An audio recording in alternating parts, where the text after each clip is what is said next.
Hey, this is Chris. I am going to do a recipe for Mexican rice, which I got from my half Mexican friend, so hopefully it will be half good. Let's go through the ingredients.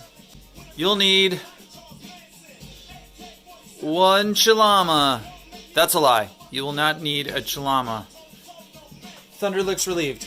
You'll need some El Pato, which is pretty tasty stuff. I think you should have this around like all the time.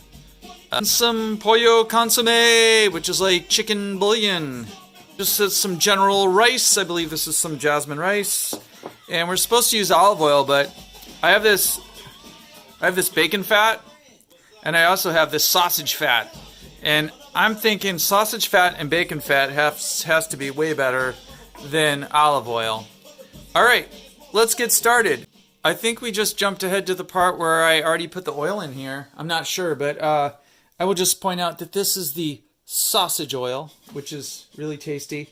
And this is the, this is the bacon oil. So there's 2 types of oil. I turned it on saute, which is why it's melting. So we'll just saute this for a second. Then we're going to add in the rice.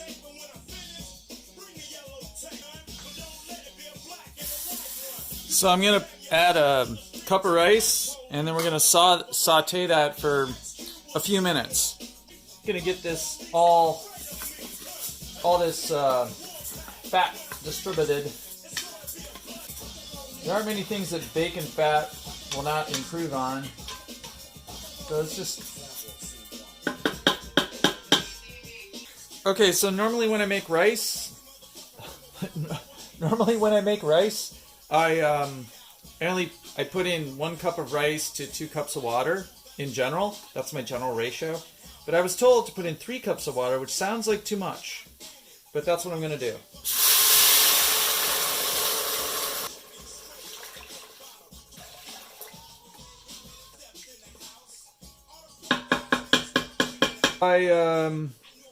I only could find my half tablespoon, so we're supposed to put in 3 teaspoons of this pollo consomme. So that would mean 1 of these, and then kind of another half of these, which roughly looks like that, I think.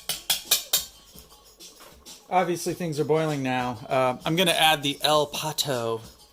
I don't like to keep things in cans, so I'm not going to keep this in a can. So this is the El Pato in a mason jar. It says a few teaspoons, so I know what this stuff tastes like, so I'm just going to kind of add it to taste.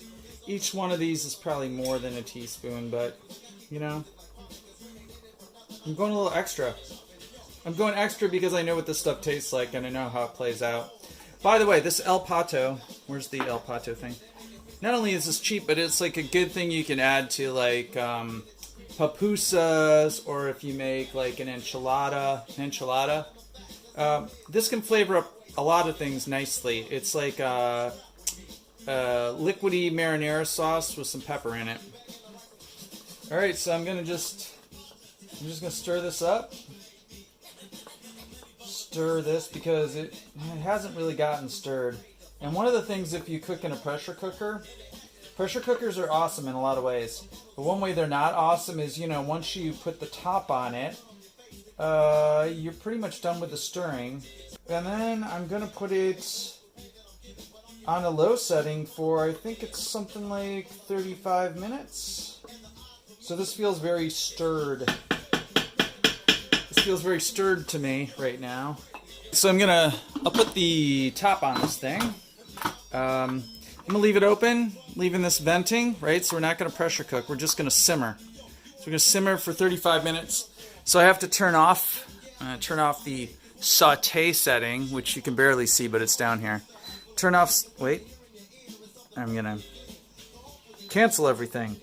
And I'm going to put it on slow cook. Slow cook only has increments of half-hour increments.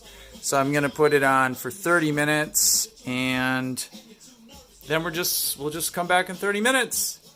As you can see, my dog is terrified, and he ran off. He's over there somewhere. As soon as he heard the, the rice hit the hot oil, he was gone.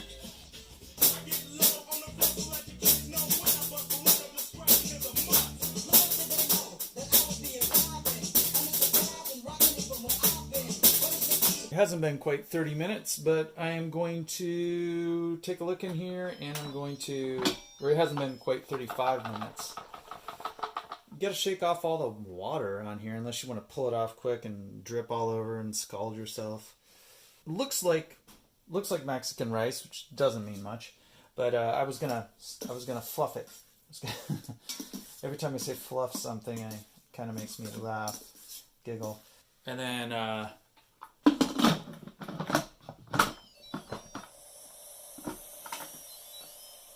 Gonna put this back on and just let it sit for another 5 minutes. 5. So let's do a little taste test. See if it tastes right. That's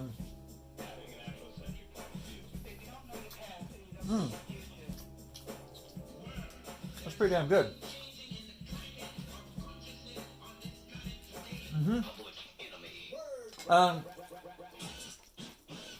If you're like me and you like fresh herbs, what I do is, well, I've got a garden with a whole bunch of parsley in it.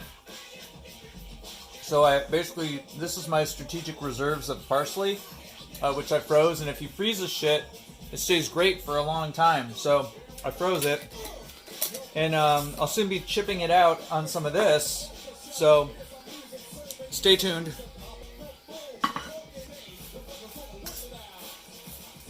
Okay, this could be cut a little bit finer. I think I was just trying to get it into the freezer more than anything. This stuff tastes great, but I should have chopped it a little finer before I put it in cold storage. So like yum and stuff.